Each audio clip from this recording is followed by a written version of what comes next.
Bismillahirrahmanirrahim. Assalamualaikum warahmatullahi wabarakatuh. Alhamdulillahirabbil alamin wassalatu wassalamu ala asyrafil anbiya'i wal mursalin wa ala alihi wa ashabihi ajmain.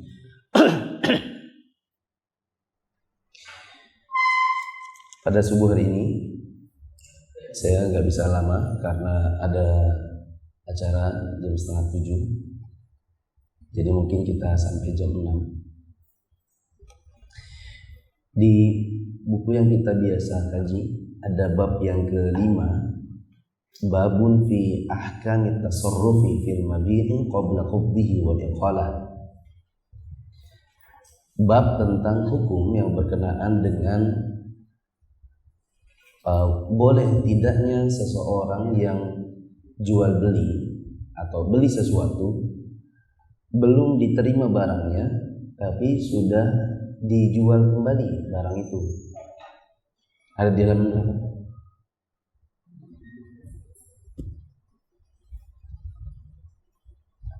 bab kelimanya dari bab jual beli.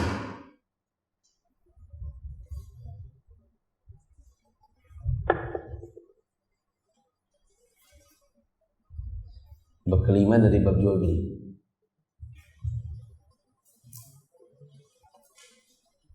Coba mas, pinjam mas.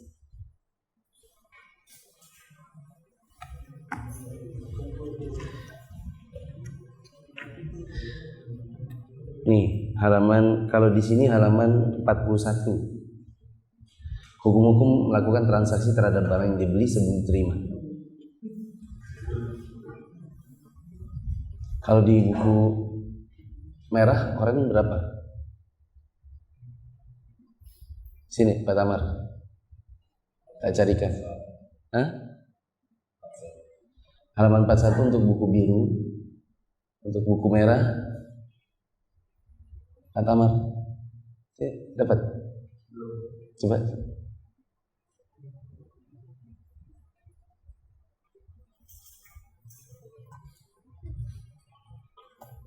Oh, nggak bisa dilihat sini. 490.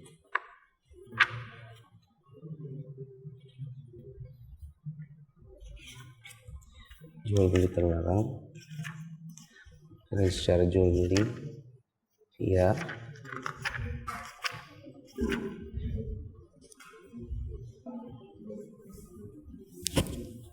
Halaman berapa itu? 500. Halaman 500. Kalau yang kuning.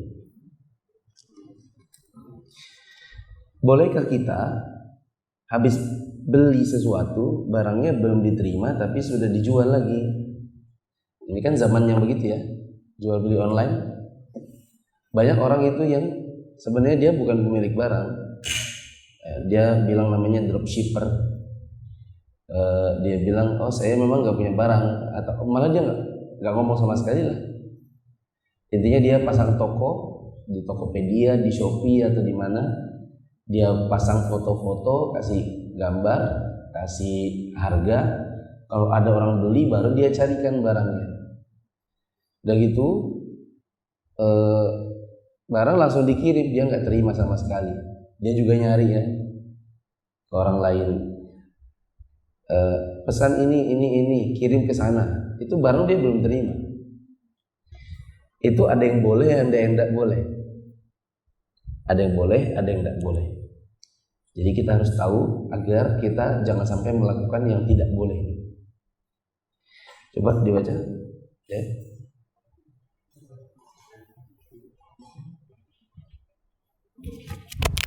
Bisa Irfan, mana Irfan? Mau pulang?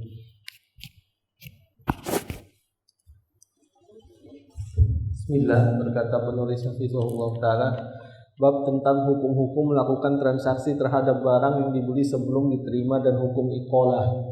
Dalam bab ini kita akan membahas hukum-hukum yang berkenaan dengan transaksi yang dilakukan atas barang yang telah dibeli sebelum barang tersebut diterima pembeli. Manakah transaksi yang dibenarkan dan mana yang tidak dibenarkan? Insya Allah akan kita bahas disertai penjelasan tentang bentuk-bentuk serah terima barang yang dianggap sah dan yang tidak sah. Ada juga contoh kalau di zaman sekarang kita datang ke dealer, kita datang ke leasing, ya, mau beli motor, ya nggak sih? Kita datang ke leasing atau datang ke dealer? Ke dealer, oke, kita datang ke dealer. Dikasih tabel. Tabelnya itu isinya 6 bulan, 12 bulan, 24 bulan. Ya kan? Lalu kita pilih misalnya 12 bulan yang ini. Ya kan? Pulanglah kita bawa motornya. Nah, itu sebenarnya transaksi yang terjadi apa? Sebenarnya yang terjadi adalah kalau kita beli cash, misalnya 20 juta itu sama dealer. Kalau dicicil dengan tabel misalnya jadi 24 juta, itu sebenarnya harga cashnya yang 20 dibayarkan oleh leasing. Leasingnya beli ke dealer. Lalu dealer jual ke kita secara cicil. Makanya kok aneh, ini saya beli motor di dealer tapi kok bayarnya di leasing. Apa yang terjadi? Yang terjadi adalah harga cashnya yang 20 itu dibayarkan oleh leasing. Nanti dia nyicilkan ke kita 24 juta. Kalau kita bilang, oh ini riba, soalnya ini utang piutang, mereka berdalih begini, enggak, kami enggak riba, orang kami beli. Pertanyaannya itu motor sudah diterima belum oleh si leasingnya? Belum, orang belum pindah, masih dalam dealer. Tiba-tiba langsung kita beli, kita bawa pulang. Ini termasuk dalam bab menjual kembali barang yang sudah dibeli tapi belum pernah diterima itu barangnya. Bisa dipahami? Kita KPR ke bank, emang rumahnya pernah di sertifikatnya dibawa pulang dulu oleh bank, kemudian jadi miliknya, setelah itu baru dia jual beli kembali? Enggak. Bahkan sebagiannya itu memang sudah terang-terangan kita disuruh transaksi sendiri, nanti dia yang bayarin. Jadi lebih ke arah utang piutang sih. Tapi nanti kalau di bank model syariah, kalau kita bilang, oh ini kayaknya riba nih Pak, oh enggak, ini kita belikan dulu. Nah, kalau memang Anda beli, kenapa kok barangnya itu entah motor, entah mobil itu enggak pindah dulu ke bank? Kok langsung di dealer dibawa pulang? Itu bab membeli sesuatu terus langsung dijual, tapi enggak pernah dia terima barangnya. Lanjut. Perlu kita ketahui bahwa tidak boleh hukumnya melakukan transaksi terhadap barang yang dibeli sebelum menerima barang tersebut. Baik barang tersebut dibeli berdasarkan takaran, timbangan, jumlah maupun ukuran. Inilah yang menjadi kesepakatan para ulama. Demikian pula halnya dengan barang yang dibeli dalam satuan lainnya, hukumnya sama menurut pendapat ulama yang paling rajih. Ya. Di dalam Islam tidak boleh dan tidak sah mentransaksikan kembali barang yang sudah dibeli sebelum barang itu diterima terlebih dahulu. Terserah apakah barang itu ditakar, ditimbang, dihitung, diukur. Kalau kita belum terima, maka tidak boleh langsung dijual berdasarkan kesepakatan para ulama. Semisal ada orang datang ke toko, kemudian dia beli kain itu belum dia terima, terus langsung ditransaksikan di tempat kepada orang lain. Atau malah dia udah janjian, ayo kita ketemu di Pandansari, toko A, datang bareng-bareng. Dia beli, belum diterima itu kain, langsung dibawa pulang oleh orang kedua yang dia ajak. dengan status saya jual kepada kamu. Jadi itu kain belum pernah keluar dari toko sebagai miliknya si fulan, langsung dia jualkan kepada orang lain. Bahkan orangnya datang di situ. Itu nggak boleh. Apa dalilnya? Dalilnya adalah sabda Nabi Shallallahu Alaihi Wasallam, "Man ibta'a ta'aman fala yabi'hu hatta yastawfiyah." Barang siapa membeli bahan makanan maka janganlah dijual hingga ia mendapatkannya secara utuh. Lafaz lainnya mengatakan hatta yaqbidahu, hingga ia menerimanya. Sedangkan riwayat Muslim mengatakan hatta yaktalahu, hingga ia menakarnya. Ibnu Abbas radhiyallahu taala anhuma mengatakan, menurutku selain makanan hukumnya juga seperti itu.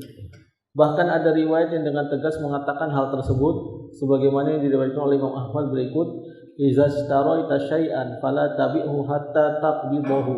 Jika kamu membeli sesuatu, maka janganlah kamu jual sebelum kamu menerimanya. Sedangkan Abu Daud meriwayatkan sebuah hadis yang berbunyi, "Naha an tuba'as sila haitsu tubta'a hatta yahuzaha at-tujjaru ila rihalihim." Beliau Nabi SAW melarang menjual barang-barang di tempat pembelinya hingga para pedagang memasukkannya ke dalam kantong-kantong mereka. Kata Ibnu Abbas, ini bukan cuma terbatas pada makanan. Saya anggap, kata Ibnu Abbas, yang bukan makanan pun sama. Wala ahsibu ghairahu illa mithlahu. Ya, maksudnya yang bukan makanan itu sama aja, nggak boleh langsung ditransaksikan sebelum diterima terlebih dahulu.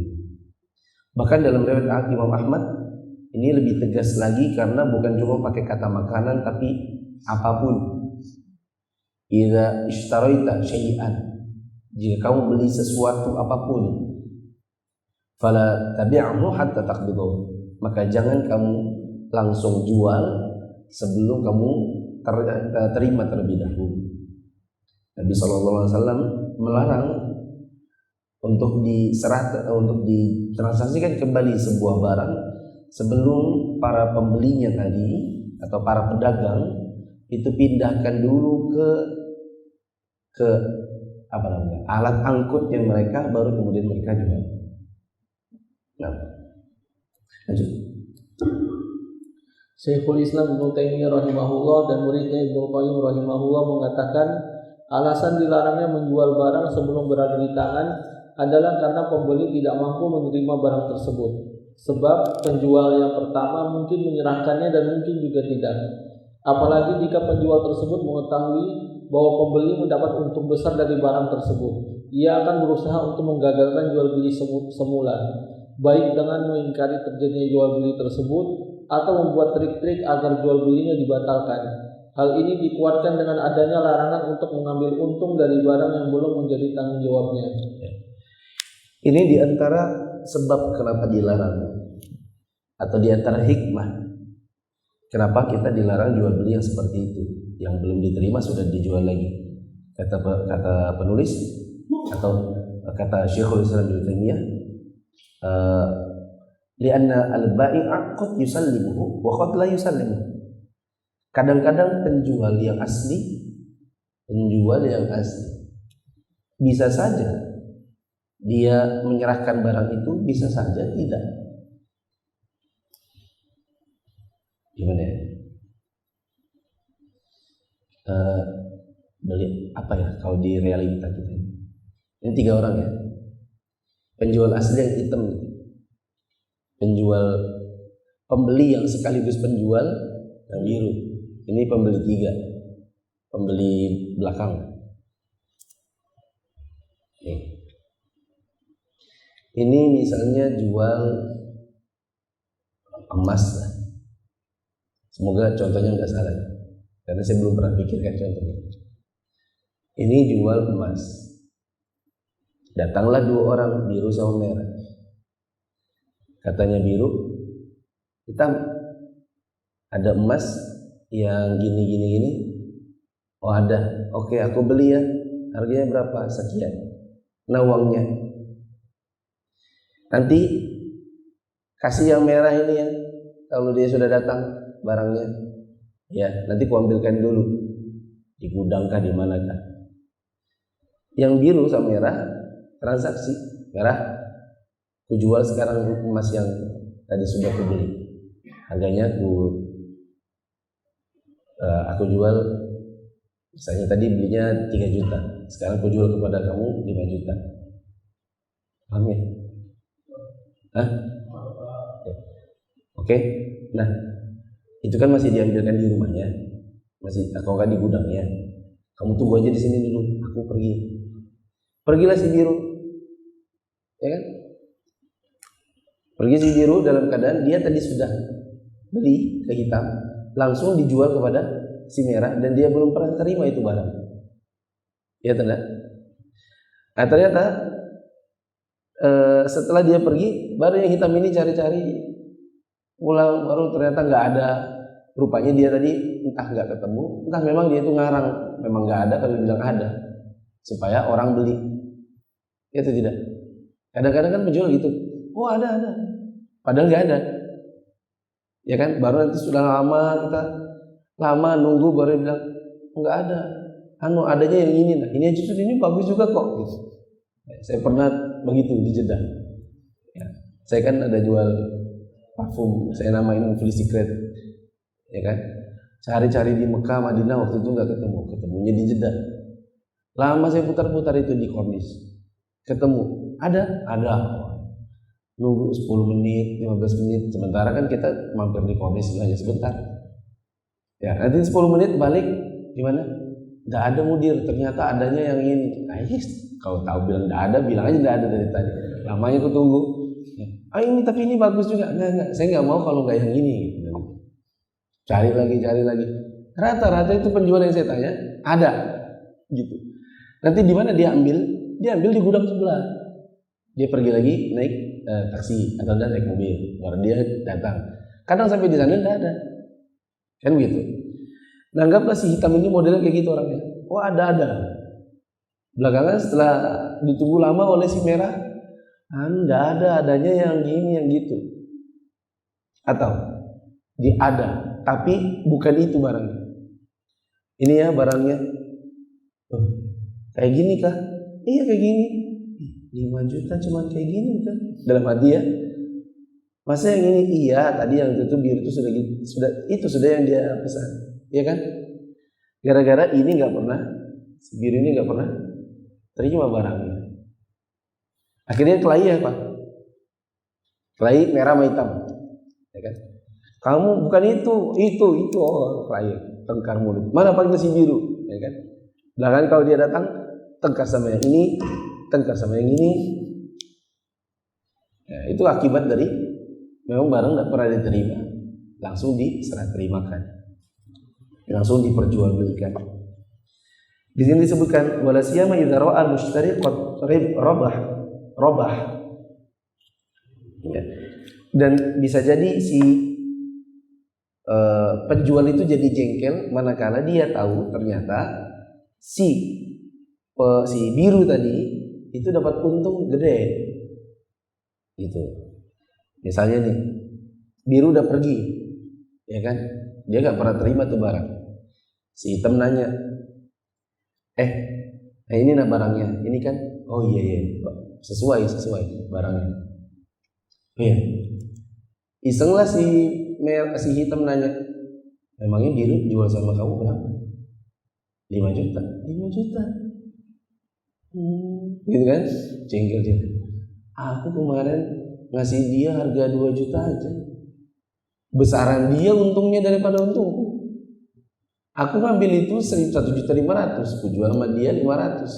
Aku buka-bukaan, modalnya 1,5. Untungku 500, aku jual kepadamu 2 juta. Dia ambil 5 juta, kurang ajar. Aku cuma 500, dia untung 3 juta. Jengkel kan sama biru? Nah, apa yang terjadi? Bisa jadi dia bagaimana caranya agar barang ini gak jadi laku. Contohnya dia ngomong sama merah, batalin aja. Nanti aku jual sama kamu 3 juta. Gak usah beli 5 juta. Aku batalin sama dia, kamu batalin sama dia juga. Ya kan, kamu beli sama aku aja. katanya si hitam. Daripada kamu beli 5 juta, mending beli sama aku 3 juta. Kamu hemat 2 juta, aku untung 1,5 lagi, ya kan? Dari 1,5 ke 1,5. Dari 1,5 ke 3. Berarti aku untung 1,5. Lumayan nih, aku dapat 1 juta lagi. Jadi untungku kalau jual ke biru 500, kalau jual ke kamu untungnya 1,5 juta. Kamu tidak perlu beli 5 juta, 3 juta aja. Gimana? Kong kali lah mereka. Maka yang terjadi adalah si hitam nih, si penjual yang asli, imma yajhad. Entah dia setelah itu ngomong sama biru, biru ternyata barangnya nggak ada, nih uangmu ku kembalikan, ya kan? Wah mana bisa, itu nggak ada barangnya, kemarin kamu sudah janji. Nggak ada. Sengaja dibuat seolah-olah ya, pokoknya ingin batal. Aw ihtiyali 'alal fasakh. Memang dia berkilah agar bagaimana caranya ini tidak terjadi jual belinya. Dan seperti itu seterusnya. Lanjut. Karenanya wajib bagi seorang muslim mentaati aturan tersebut. Jika seorang muslim membeli barang, ia tidak boleh melakukan transaksi atasnya dalam bentuk penjualan ataupun lainnya sampai ia benar-benar menerima barang tersebut. Hal ini sering disepelekan oleh banyak orang atau tidak mereka ketahui, sehingga mereka pun atau tidak mereka ketahui. Kalau di situ apa? Kata ya tajahalunahu, itu bukan mereka tidak tahu, mereka pura-pura tidak tahu. Apa teman? Karena mereka itu tidak tahu sehingga mereka membeli barang-barang dagangan, kemudian menjual. Yang benar bukan tidak tahu, yang benar adalah pura-pura tidak tahu. Wa hadza mimma yatasahalu fihi katsirun minan nas au yatajahalunahu. Dan yang seperti ini, larangan jual beli sebelum diterima barangnya, adalah perkara yang diremehkan oleh manusia, atau mereka itu tajahul, pura-pura nggak tahu. Karena apa? Saya pikir nggak usah belajar ilmu syar'i, pakai ilmu berdagang umum aja tahu kok orang. Ya enggak? Itu bahaya. Ya enggak sih? Nggak usah belajar fikih muamalah nih. Pakai logika sederhana aja. Perbuatan biru yang langsung jual ke merah tanpa serah terima barang terlebih dahulu, ini bener gak sih? Enggak kayaknya. Ya pakai ilmu umum aja. Lanjut. Makanya itu dianggap itu kayak pura-pura nggak tahu. Hal ini sering disepelekan oleh banyak orang atau mereka pura-pura tidak tahu, sehingga mereka pun menjual barang-barang yang telah dibeli sebelum menerimanya dari penjual, atau mereka menerimanya secara tidak sempurna dan tidak sah. Contohnya seperti orang yang sekedar menghitung jumlah barang yang dibeli yang terdapat dalam kantong plastik, bungkusan atau dus-dus. Namun barang itu masih berada di toko penjual, lalu orang ini pergi dan menjualnya ke orang lain.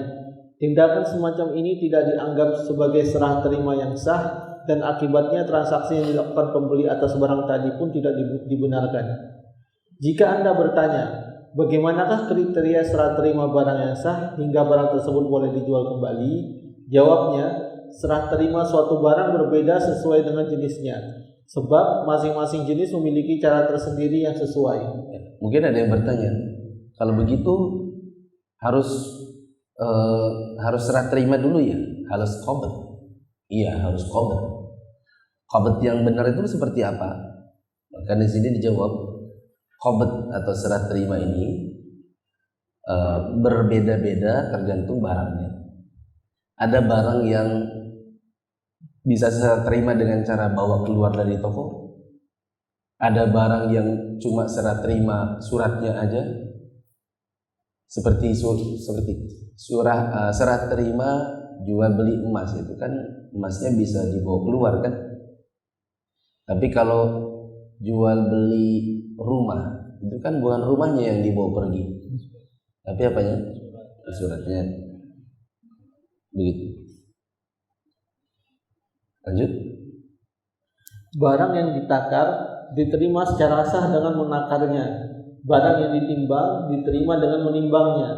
Barang yang dijual per biji diterima dengan menentukan jumlahnya. Demikian pula bila barang itu dijual dalam satuan ukur, maka serah terimanya dianggap sah setelah ukurannya ditentukan. Setelah itu, barang-barang tersebut harus dipindahkan ke tempat pembeli. Bila barangnya berupa pakaian, hewan, mobil, dan semisalnya, maka serah terimanya ialah dengan memindahkan barang-barang tadi ke rumah pembeli. Ya. Kalau beli mobil misalnya, itu keluarin dulu mobilnya dari dealernya, pindahin dulu ke banknya. Cuma masalahnya di Indonesia ini kayak apa? Kalau dia sempat jalan kilometernya gitu kan,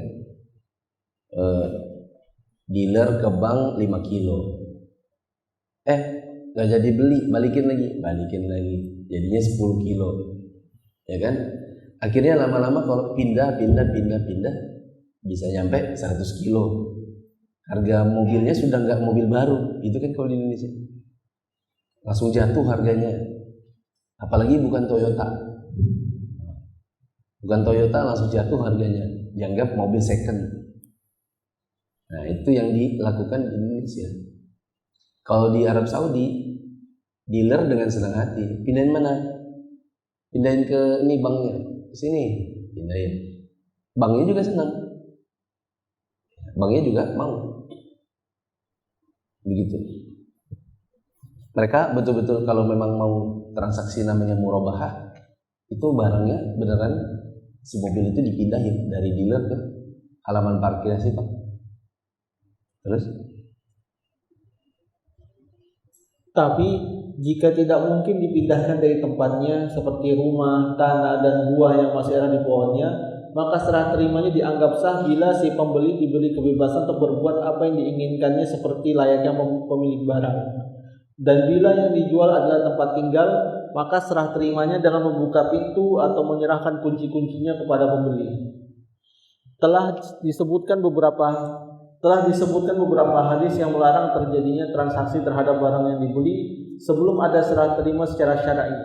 Larangan ini demi kemaslahatan penjual dan pembeli sekaligus, yaitu demi menghindari sengketa dan perselisihan yang seringkali muncul di masyarakat akibat meremehkan masalah serah terima ini, atau karena pembeli tidak memeriksa jumlah barang yang dibeli secara teliti, kecuali setelah barang tersebut terlepas dari tanggung jawab penjual.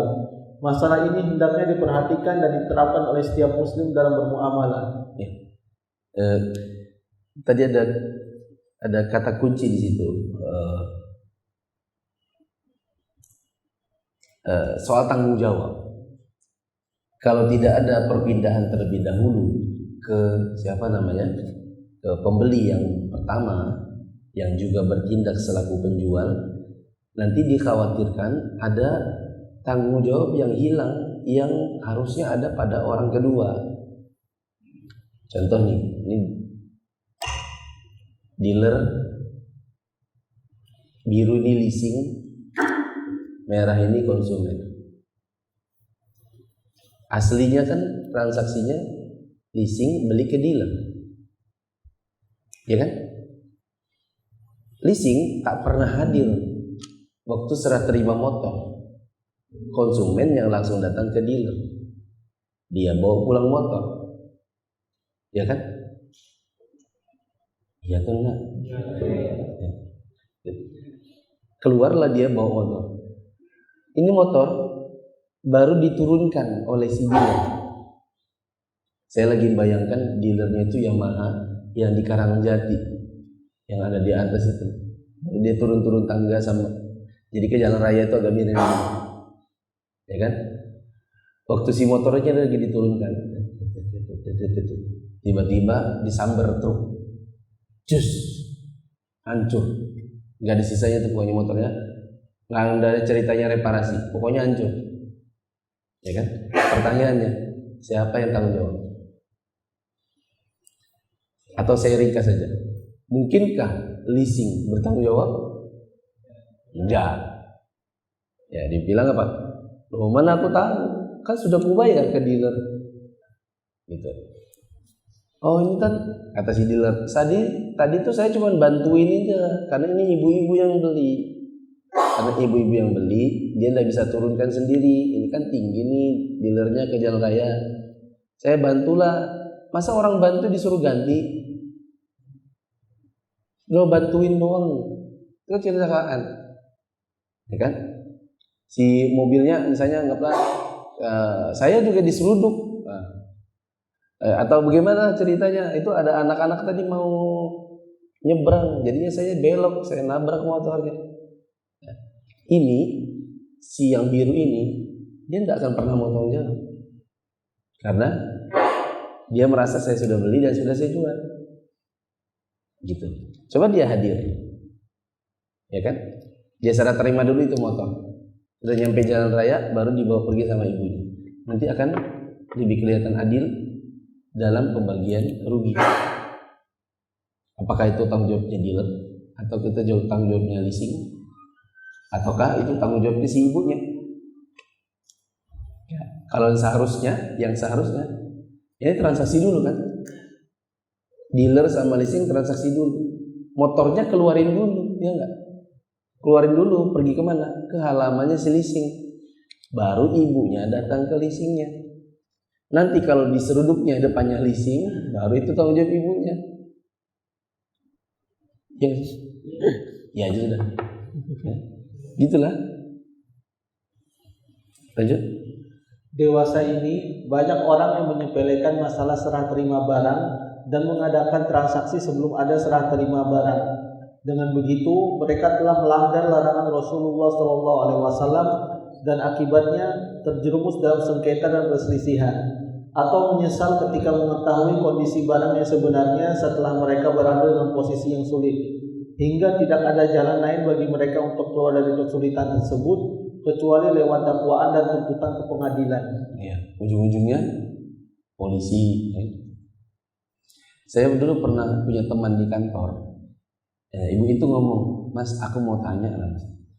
Aku itu sering ngutang-ngutangin ke tetangga, tapi jual. Aku bukan rentenir ya. Aku nggak ngutangin orang terus minta duit lebih, enggak. Kadang tetangga itu datang, Bu, aku mau beli kulkas. Nah, aku kan nggak punya kulkasnya, tapi aku punya uangnya. Jadi aku tinggal telepon toko, misalnya toko Jakarta, gitu. Sudah langganan. Aku bilang, kirimnya ke sini. Nanti dikirim oleh si toko Jakarta langsung ke rumah tetangga itu. Aku tahunya pokoknya jual beli, ya kan? Nah pertanyaannya, saya bilang, itu boleh nggak sih Mas, kata ibu. Maka saya tanya balik, misal nih Bu, ibu sudah telepon toko Jakarta, kulkas ya satu antar ke PT Her, alamatnya Blok K4, ya. Ternyata itu kulkas misalnya ditabrak truk di jalanan. Itu siapa Bu yang tanggung jawab? Ibu kah? Atau dealernya kah? Atau si Jakartanya kah? Atau si tetangganya ibu?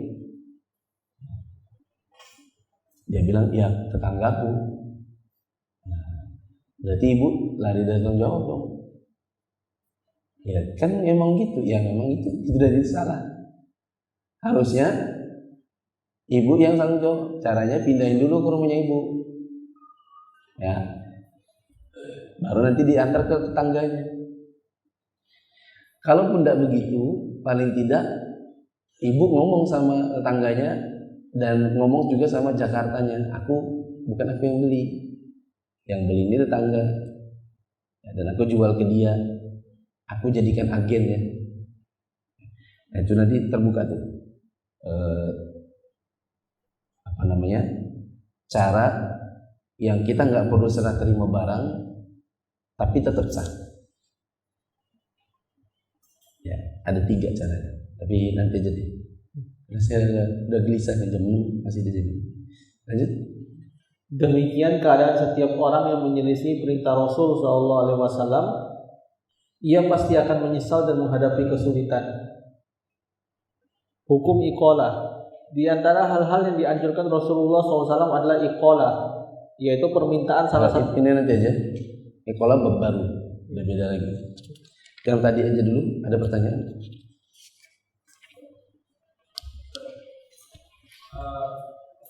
Kalau misalnya ada jual beli rumah, biasanya kalau itu nggak ada di DP dulu misalnya 50%. Nah, misalnya kalau ke notaris setelah ADD baru dia tertarik. Pada saat dia DP 50%, apakah itu sudah rumah itu apakah sudah jadi aksi pembeli dan kita masih yang kedua, karena tadi ini dia yang menjual dan kita akan setelah terima dan menggunakan penelitian buktinya pada bayar DP ini ada ini ya, ada split istilah antara syar'i dengan yang ada di masyarakat kita. Apa yang dimaksud dengan DP? Dan DP itu berapa dari harga berapa? Saya DP 2 juta, harga rumahnya 500 juta. Oh, itu namanya orobon. Dan itu kamu belum pemilik rumah, cuma 2 juta. Itu namanya cuma apa namanya? Ya pengikatan aja. Bisa jadi lanjut, bisa jadi tidak. Ya. Nanti enak banget ya, ada orang beli rumah 500 juta, dia cuma kasih 2 juta, sudah dijualnya ke orang lain. Lalu dia bilang ini sudah rumahku karena sudah ku bayar 2 juta. Sejak kapan orang bayar 2 juta sudah jadi pemilik rumah? Ya kan? Tapi kalau DP ini ternyata 50%. Dia sudah bayar 250. Nah, itu kan betul-betul serius. Dan lalu kemudian ada akad jual belinya dengan notaris, ada AJB, sudah jadi punyanya lalu dia jual, maka tidak apa-apa. Gitu ya. Lanjut, bertanya.